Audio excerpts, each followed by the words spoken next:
উৎসবের রঙ্গনে আজ সবার নিমন্ত্রণ। সুপ্রভাত সবাইকে। সবাই কেমন আছো? আশা করছি সবাই ভালো আছে। তোমাদের ভালোবাসায় আমরা যে ভালো আছি দেখে তো বুঝতেই পারছো। তো চলো, আজকে খুব কাজের চাপ, খুব খুব খুব কতটা কথা বলতে পারবো জানি না, এখনই বলে নিলাম, কারণ ওই যে ধিংচানা একটু বন্ধ আছে তাই। তো চলো খাবার নিয়ে আসি, সকালের খাবার। উঠিং the early in the morning and করিন দ্য স্নান, দেন পরিন দ্য বাঙালির শাড়ি। হ্যাঁ, আজকে আর নাইটি বৌদি থাকলে চলবে না, আজকে শাড়ি টাড়ি পরে সেজে গুজে একেবারে গিন্নি হয়ে গেছি। এমনিতেই গিন্নি হয়ে গেছি 10 বছর আগে। তো চলো, সকালে আজকে জল খাওয়ার হচ্ছে লুচি আর আলুর তরকারি। আমার তো খেতে নেই, কারণ আজকে তো আমার মেয়ের মুখে প্রসাদ, আজকে খেলে চলবে। তো সবাইকে দিয়ে দিই। আগে দেবো হচ্ছে এখানে যারা কাজ করছে তাদের আর কাকাদের খেতে দিয়ে বাড়ি চলে আসলাম। বাড়িতে সবাইকে দিলাম। আর এদিকে বেলুন সাজানোর দাদারা চলে এসেছে। আর একটা বোন কমেন্ট করেছিলে যে বেলুনটা না রেনবো স্টাইলে সাজাও, ভালো লাগবে। তো সেই বোনের কমেন্টটা আমার খুব ভালো লেগেছিল। বোন দেখো, তোমার কথা অনুযায়ী কিন্তু আমরা রেনবো স্টাইলেরই বেলুন সাজিয়েছি। খুব শখ ছিল। আর একটা শখ ছিল জীবনে, সেটা হচ্ছে মেকআপ করার। কিন্তু ওই যে সামর্থ্য হয় না। হ্যাঁ, লিপস্টিক কাজল তো সবাই পরে, কিন্তু এই যে নানা রকমের পুট্টি দিয়ে চুনকাম করা, সে কি আর করা হয়? তো সেই শখটা পূরণ করলো আমার এই ভাসুরের মেয়ে, আমার এই ভাসুরজি মধুমিতা। ও নিজে কিন্তু মেকআপের কাজ জানে। ও আমাকে সমস্ত কিছু সাজিয়ে দিল। আর দেখো, এত যত্ন করে সাজিয়েছে, আমার পক্ষে না সত্যি ওই 4-5 হাজার টাকা খরচা করে সাজা সম্ভব না। প্রথমে অবশ্য নিজেকে দেখে ভয় পাচ্ছিলাম, তারপরে চিনতেই পাচ্ছিলাম না যে ওটা আমি। তো বাবার গলায় মালা দিয়ে দিল, মানে এটা আমার শ্বশুরমশাই তো নেই, থাকলে অনেক আনন্দ করতো। আর সবাই নাকি বলে আমার মেয়ে নাকি শ্বশুরমশাই ফিরে এসেছে। তো যাই হোক, এটা আমার ছোট্টবেলার বান্ধবী, প্রাণ প্রিয় বান্ধবী। বহুদিন পরে দেখা, বিয়ে থাওয়া হয়ে গেলে আর দেখা হয় না। এটা বোনের, মানে বোন হয় আর কি, বান্ধবীর ভাইয়ের বউ। ও ভীষণ ভালো মেয়ে। এটা প্রথম দেখলাম। এই যে তোমাদের দাদার বন্ধু, তারপর বন্ধুর বউ আর আমার বন্ধু, তোমরা চেনো কি না জানাবে, হ্যাঁ, অর্পিতা দিকে। তো যাই হোক, সাজু গুজু করে ফাইনালি তোমাদের পুরোটা দেখাতে পারিনি, এখন দেখাচ্ছি। আমার প্রিয়দর্শিনীও রেডি হয়ে গেছে, তার লেহেঙ্গা শাড়ি মুকুট টোপর সব পরে। আর আমার জন্য লেহেঙ্গা শাড়িতে ওকে খুব একটা মনে হচ্ছে না, ভালো লাগছে না। ঠিকই বলেছিলে তোমরা যে চুলটা হয়তো পরে কাটালেই হবে, কিন্তু নিয়ম ওই যে।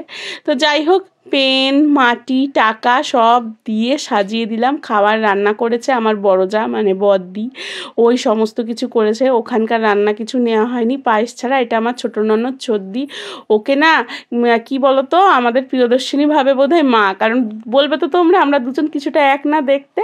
আবার অনেকে প্রিয়দর্শিনীকেও বলে ছোটো পিসির মতন, কেউ বলে মায়ের মতন, কারণ আমি আর ছদ্দি একই দেখতে। আর পাশে বসে আছে ওটা আমার মাস্তুতো ননদ হয়, ঠিক আছে। আর আমার প্রিয়দর্শিনী সে কি মজা, শুধু দোল খাচ্ছে। আর আমাদেরও খুব মজা হচ্ছে, জীবনের সব স্বাদ মিটিয়ে নিয়েছি জানো তো। আর এটা হচ্ছে বদ্দি, বড় ননদ। তো চলো আমি চলে যাই, একটু দেখে নিলাম কেমন সাজানো হয়েছে। আমার বাবাও চলে এসছে। বাবা যে সকাল সকাল আসবে বা আগার দিন আসবে সেটা সম্ভব না, তোমরা জানোই মা অসুস্থ। তো যাই হোক, আমরা ফটোশ্যুটে এখানে বসে গেছি। কর্তা গিন্নি তো আমরা সেভাবে বিয়ে থাওয়া করিনি, সেভাবে ফটোশ্যুট হয়নি, কিন্তু আজকে সব মনের আশা তোমাদের দাদা পূরণ করে দিয়েছে। সাজগোজ করে আমরা পুরো ফুল ফ্যামিলি বসে পড়েছি। বিয়ের সময় তো আর ফুল ফ্যামিলি থাকতাম না, মাত্র 2জন থাকতাম। আমাদের 2জন কি আর থাকতো বলো? এটাই সব থেকে ভালো হলো না? তো যাই হোক, এক এক করে সবাই ফটো তুলে নিচ্ছি, নিয়ে আমি ওকে বুঝিয়ে দিয়ে আমি চলে গেলাম। আর এইখানে এবার খাওয়া দাওয়ার পালা। আমাকে তো দেখতে নেই, প্রথমে মা আশীর্বাদ করলো, ঠাম্মির আশীর্বাদ সবার আগে পেলো। আর ও কিন্তু সবার হাতে খেয়েছে, খাবো না সেরকম করেনি। আর সব থেকে আশ্চর্য জিনিস কি জানো তো, বাচ্চারা অন্নপ্রাশনের দিন কাঁদে তো, এটা ওটা পরেও কিন্তু একটুও কাঁদে না। আমার মেয়ে সব সময় হাসে, ও জন্মেছেও হেসে। বাচ্চারা তো কাঁদে, ও কেঁদেছে, কিন্তু ওর বাবা যখন ওকে দেখতে গেছে বাবাকে দেখেই হেসে দিয়েছে। তোর বাবাও আশীর্বাদ করলো। অনেকে বলল দেখতে নেই, তবু বাবার আশীর্বাদ পাবে না তাই হয়। মা এসে ওকে ডেকে নিয়ে গেছে, কিছু হবে না, চল তুই আশীর্বাদ করবি। তারপরে সমস্ত কিছু একে একে সব কিছু খাওয়ানো হবে, তাপ দিচ্ছে, সব দিচ্ছে। আমি আশীর্বাদটা করতে পারলাম না, এখন তোমাদের সঙ্গে কিন্তু আমিও দেখে নিচ্ছি ওর আশীর্বাদটা, জানো তো। তো যাই হোক, সত্যি বলছি, মানে মনের আবার সব এক কথা বলছি, মনে সব আশা আমার আজ সেদিনকেই পূরণ হয়ে গেছে একসাথে। আর দেখেছো, আমার মেয়ে কিন্তু টাকা জিনিসটা ভালোই চেনে। বলে না যে কাঠের পুতুলো হা করে টাকা দেখলে, ও টাকা দেখলে ঠিক চেনে, হাত বাড়িয়ে ঠিক নিতে চায়। ও হয়তো ভাবে খেলার জিনিস, একটা মজা পায় ওই জিনিসটা পেয়ে। আর আজকে আমার প্রিয়দর্শিনী কিন্তু সত্যি সত্যি সবার চোখের মণি, সবাই ওকে ঘিরেই আনন্দ করছে। এই জিনিসটা আমার খুব ভালো লাগছে। আমার দেবাগ্নিরও এরকম বড় করেই অন্নপ্রাশন হয়েছিল, কিন্তু তখন তো সবে সবে আমি ধরো 2 বছর মাত্র আমার বিয়ে হয়েছে, সব কিছু সেভাবে গুছিয়ে নিতে পারিনি, আর এত লোকজনের মাঝে নিজেকে সেভাবে রেডিও করতে পারিনি, তোমার দাদাও রেডি হতে পারিনি, কোনো রকম ছাপা শাড়ি পরেই কাটিয়ে দিয়েছিলাম জানো তো। সেই কথা আমার মনে পড়ে, আর ভাবতাম যে না, প্রিয়দর্শিনী অন্নপ্রাশনে সেরকম কিছু করব না, সব গুছিয়ে করব। আর আমার বড় মেয়েটার টাইমে আমরা এতই ব্যস্ত ছিলাম যে কয়েকটা ফটো তুলবো সেটা পর্যন্ত তোলা হয়নি, সেই স্মৃতি পর্যন্ত নেই। মামা ভাতের ফটোগুলো অবশ্যই আছে, কিন্তু যে অন্নপ্রাশনে কি কি হয়েছে ভিডিও, সেগুলো কিচ্ছু নেই। আমার মেয়েটাকে দেখাতে পারবো না, এটা আমার জীবনের বড় আফসোস, কিন্তু প্রিয়দর্শিনী তো দেখতে পাবে। আর এই দেখো পায়েস মেয়ে চেটে পুটে খেয়েছে, শুধুমাত্র দাদায়ের হাতে না, এটা কিন্তু আমার বাবা আবার বলে দিত আমাদের, সবাই পায়েস খেয়েছে, খাইয়েছে, সবার হাতেই ও পায়েস খেয়েছে। তো আজ থেকে আমার মেয়েটা লাইসেন্স পেয়ে গেল ভাত খাওয়ার, দেখি কবে ভাত খায়, এখনও তো সেভাবে খায়নি। আর হ্যাঁ, ইনি আমাদের বস, আমাদের মালিক, আমরা ভাইয়া বলি, ভাইয়াও এসেছিলেন, আশীর্বাদ করেছিলেন ভালো করে। তার সাথে সাথে এটাও একটা আমাদের দাদা হয়, তোমাদের দাদার হচ্ছে অফিসেরই একজন লোক, তো সেও আশীর্বাদ করেছে। আর ওরা না মেয়ে ভীষণ ভালোবাসে, মেয়েকে লক্ষ্মী বলে মনে করে। আর আমরা মেয়েদের শুনলেই মানে কি বলবো, যে মেয়ের পরে মেয়ে হয়েছে নাক ছিটকায়, কিন্তু না, ওরা মেয়েকে লক্ষ্মী মনে করে, মেয়েদের পুজো করে জানো তো লক্ষ্মী হিসাবে।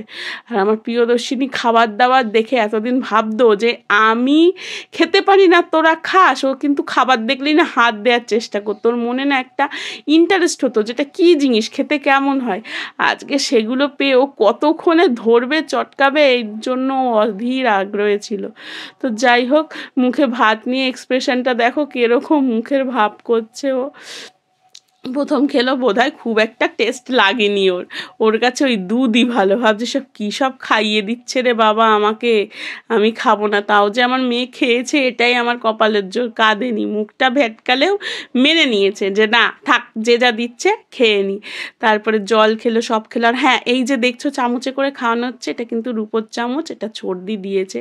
এটা সত্যি কথা, এই জিনিসটা আমার সব থেকে প্রিয় জিনিস, কারণ কি বলো তো, বলে না সোনার চামচ রূপোর চামচ মুখে নিয়ে জন্ম নিয়েছে, আমাদের মতন ঘরে তো সেটা সম্ভব না, কিন্তু এই যে রূপোর চামচটা দিয়েছে আমার খুব খুশি হয়েছি। তারপরে কিছু ফটোশ্যুট করছিলাম, আমার বান্ধবী করাচ্ছিল, আমি ভুলেই গেছিলাম এইভাবে করতে। আর এদিকে ছেলে পেলেও নাচানাচি চালু করে দিয়েছে, আর দেবাগ্নি তো নেচে নেচে পা ব্যথা করে ফেলেছে। আর এই দেখো আমার বিউটিশিয়ান সেজে গুজে চলে এসছে ফুল ফাইনালি হয়ে। এটা আর একটা যে দেখলে, এটা হচ্ছে তোমাদের দাদার অফিস কলিগের বউ বাচ্চা।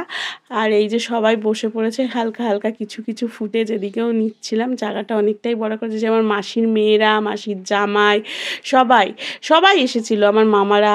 আর এই যে আমরা ননদ, এই যে আমার চারটে ননদ, মাস্তুতো ননদ, নিজের ননদ, আর আমার যা ফটো তুললাম। আর তোমার দাদার কিছু স্পেশাল গেস্ট ছিল, তারা এসেছিলেন, তাদের সাথেও ফটো তোলাতুলি এদিকে হচ্ছে।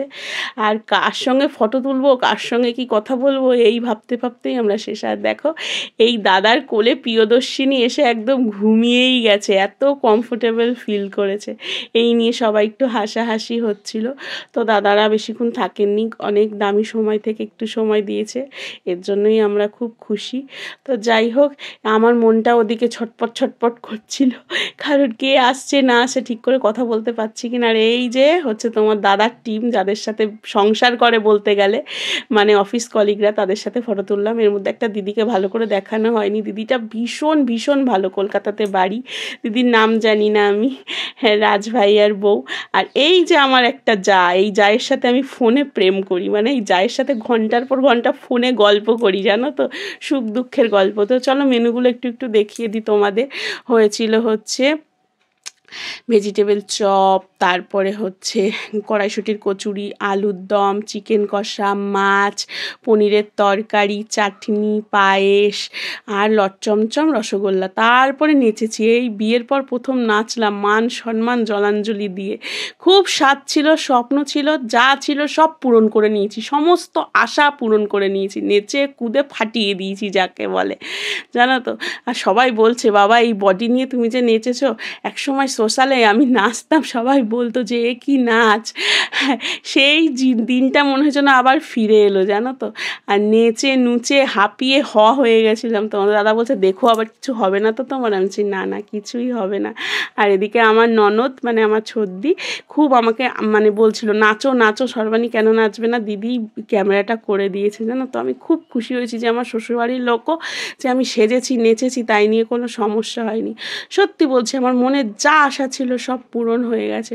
শুধু একটাই একটুখানি অসুবিধা হয়েছে, সেটা কি বলতো, যে সমস্ত কিছুই তো আয়োজন করেছি আমরা, যদি রাতে করতাম তো খুব ভালো হতো। কিন্তু আমাদের রিলেটিভরা না সবাই দূরে, জানো তো, কেউ থাকার মতনও পরিস্থিতি নেই, সবাই তো দূরে দূরে, এসে যাতে ফিরে যেতে পারে তাই কিন্তু এই রাত্রিরে এই ব্যবস্থা করার। হ্যাঁ, তোমরা জানিও গানটা কিন্তু আমি দিতে পারিনি, কারণ কপিরাইট চলে আসবে। আর এই যে তোমাদের দাদার বন্ধুর মেয়ে আর ওই যে বন্ধুর বউ, ও কি সুন্দর নাচ করছিল, সবাই আমরা ঘুরে ঘুরে ওকে দেখছিলাম।